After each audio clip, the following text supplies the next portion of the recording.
Hello there friends and welcome. This is a guide for a very fun and very powerful Plague Knight Toxic build that can actually inflict 4 different status ailments at once by just attacking. We have Frostbite, Scarlet Rot, Poison and of course Bleed as well, to easily inflict huge amounts of damage, including lingering damage, against common enemy packs and even bosses. And because you'll focus on thrusting swords, this build is extremely versatile as well, capable of both dual wielding and also poking behind the shield, switching between these two playstyles on a whim for maximum offenses and defenses all at the same time. Plus I'll guide you from the very beginning to the end and show you the quickest ways of acquiring everything you need to know to properly make this build work.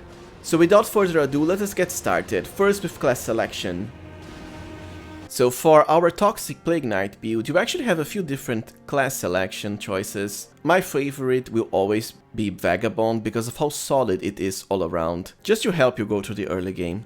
But because this build will be focused on Arcane to increase the proc rate of our debuffs, you can also go with Bandit and even Hero. I still think Vagabond has the easiest start though.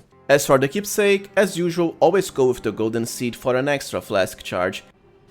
Alright, so now let us get into the meat of the build, and the most important part is actually our weapon. The main star of the show here is the Antspur Rapier, a thrusting sword that by itself can inflict Scarlet Rot, and can also be enchanted with Ashes of War and infused with all sorts of nice stuff, which is what we are going to use to later make it proc 3 different status ailments at once. By virtue of being a thrusting sword, it also attacks super fast, especially when dual wielded, as I will soon show you.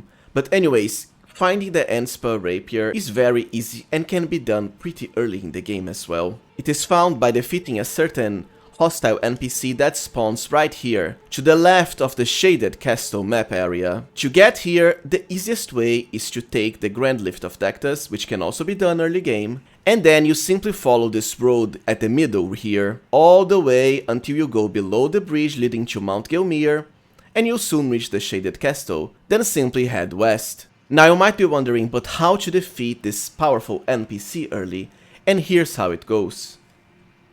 So you might have noticed Melee Marai, the shaded castle Castellan NPC, spawns very close to a huge golem. What we are going to do now is cause this golem to berserk and completely destroy the NPC for us. As simple as that.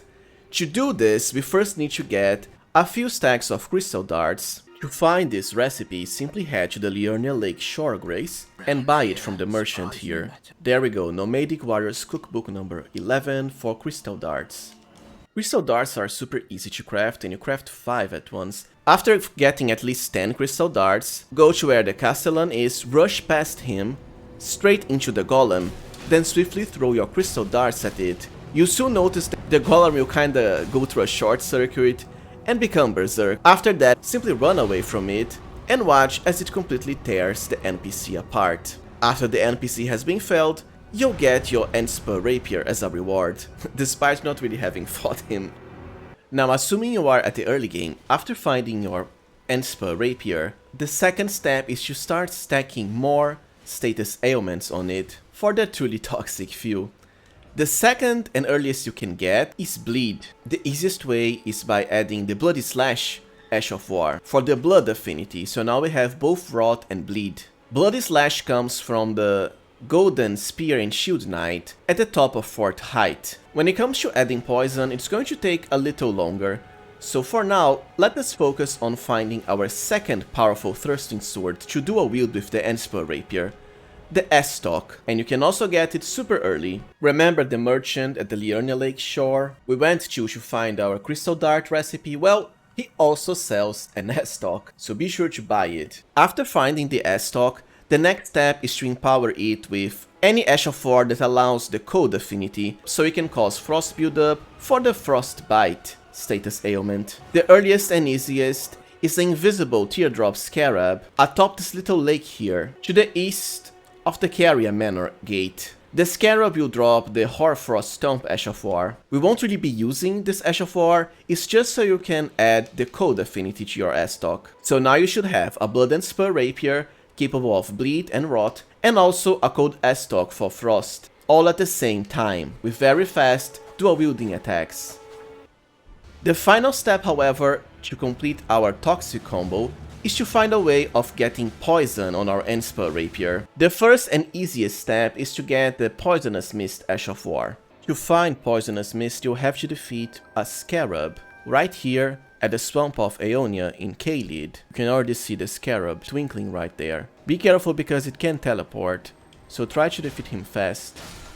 And there we go, Poisonous Mist. Now the second step to fully idealize our poison combo is to find the Black Wetblade item. For this you have to defeat the General Radahn boss, which you know is pretty simple with a weapon that inflicts Scarlet Rot. After all, this is his main weakness. After dealing with Radahn, a big crater will open right here to the west of Fort Height. Just proceed down along the path and you'll reach Nokrom Eternal City, but we have to go even further, past the Mimic Tier boss, until you reach the Ancestral Woods Grace, which is right after the Mimic Tier. You'll want to drop down on the roof, keep going, turn over here and here, drop again. Really, it's just a matter of going straight ahead. Drop on the other roof, past the Mimic Tier enemies, then turn over here, drop down, go along this path, and here we are, the Black Wetblade. So with both Poisonous Mist and the Black Wetblade on hand, you can apply Poisonous Mist to your Antspur Rapier and then choose the Blood affinity so it can proc Scarlet Rot, Bleed and Poison. This way, whenever you cast the Poisonous Mist Ash of War, your weapon will glow green, which means it's now infused with poison and will do poison on hit. So you can, for example, use the Ash of War just to buff your weapon and then go and start fighting the enemies. Now, when it comes to the late game, you can also make great use of the SEPPUKU Ash of War. You just select it and then choose Poison Affinity. That's because whenever you activate SEPPUKU, your weapon will glow red, just like with Poisonous Mist, except now it inflicts bleed on hit, even if it didn't have any bleed before. This is certainly a much stronger combo, but comes way later in the game. Now, another fun part about the build is that, just as I said before, because our main weapons are thrusting swords, we can also fully poke with them from behind the shield to combine the ultimate defense with offenses. This will result in, some loss of damage from not having cold, but on the other hand, it makes defeating most enemies extremely easy and you can still proc bleed, rot and poison completely fine. I would recommend using the shield whenever fighting hard enemies, especially the ones that don't stagger easily. When it comes to shield choice, we have a few options here. If you want a more in-depth shield guide, then I strongly recommend you check out my main shield build guide, linked to the side here and also down below in the video description, which has been updated for patch 1.06, so the latest one. But to put it simply, early on the Distinguished Great Shield can be a great choice, and you can easily buy it from the Hermit Merchant at the Hermit Merchant's Shack Grace at the Altus Plateau, a place that you have to go through anyways to get your Antspur Rapier here. Later on, the strongest choice would be the Fingerprint Stone Shield, of course, which does have a somewhat hefty strength requirement, something that we can bypass, however, by having the Strength Knot Crystal Tier for +10 to Strength, and also Godric's Great Rune for +5, so that's an extra 15 besides level up points. But you can actually stick with the Distinguished Great Shield just fine, and it costs way less strength too, only 32, so basically you only need 22 plus 10 from the Strength tier, or lower if you're using Godric's Great Rune. That's because you'll be comboing our shields with the Scholar Shield buff for a massive increase to our guard boost.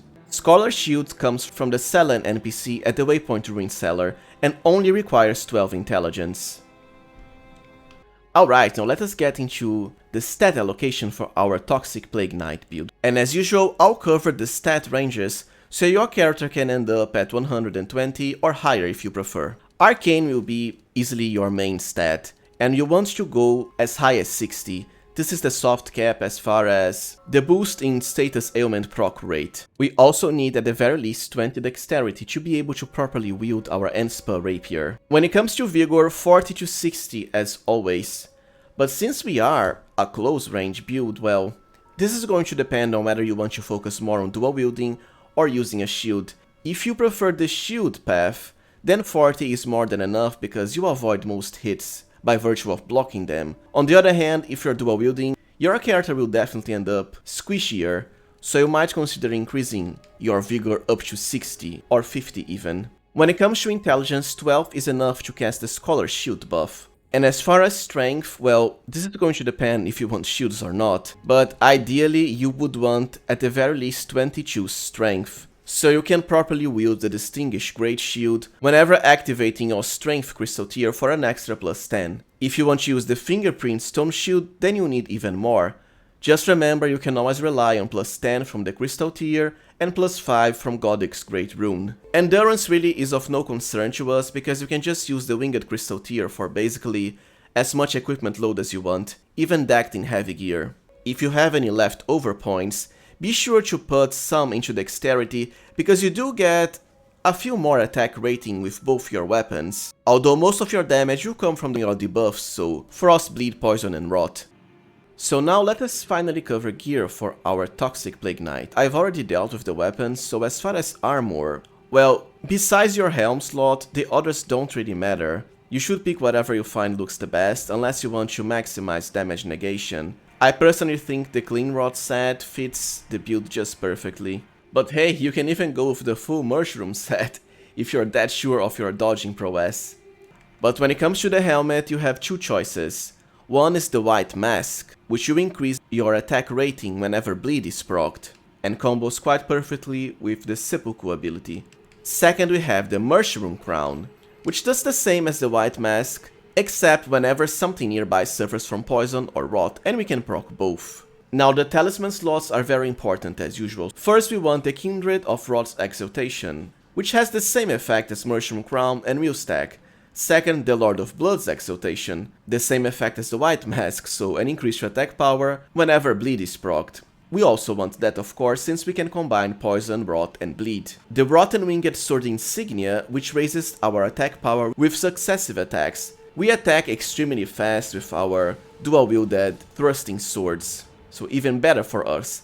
Even with a shield you can also poke the enemies very fast. For the last slot, there's a few different choices. You can, for example, use the Godskin Swaddling Cloth, which restores a nice chunk of hit points with successive attacks, and as I said, we attack super fast. If you want higher damage negation, go with the Dragon Crest Great Shield Talisman. The Spear Talisman is another powerful choice, if you want to use shields and pokes. And we also have Millicent's Prosthesis to increase our dexterity. As far as consumables, if you're dual wielding, Iron Jar Aromatic is always a nice choice to allow you to properly hit the enemies while remaining unstaggered with your full chain of attacks. And besides that, Uplifting Aromatic too for the very powerful Damage Shield. As far as your Wondrous physics effects, as I said before, you definitely want the Strength Knot Crystal tier for the extra plus 10 to strength to meet shield requirements, and also the extremely overpowered Winged Crystal tier, so you can equip anything while retaining fast or at the very least medium rolls.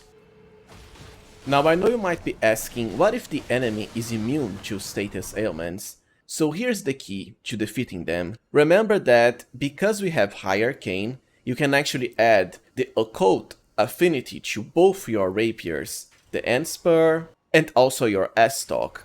Occult results in a pretty high increase to the actual physical damage of your weapons, which well won't be resisted by the bosses. And remember, through the aid of the Seppuku Ash of War, and also raw meat dumplings, you can poison yourself and proc bleed to further increase your attack rating, even without having to do this to the enemy themselves. Alright everyone, so this was it for my Toxic Plague Knight guide. If you found it useful, please remember to like, subscribe, and even consider becoming a channel member to support it if you can. Also, don't forget to comment down below if you think I missed on something important to this build, or even any other build ideas you might have that you want me to cover. Thank you for watching and see you next time, friends.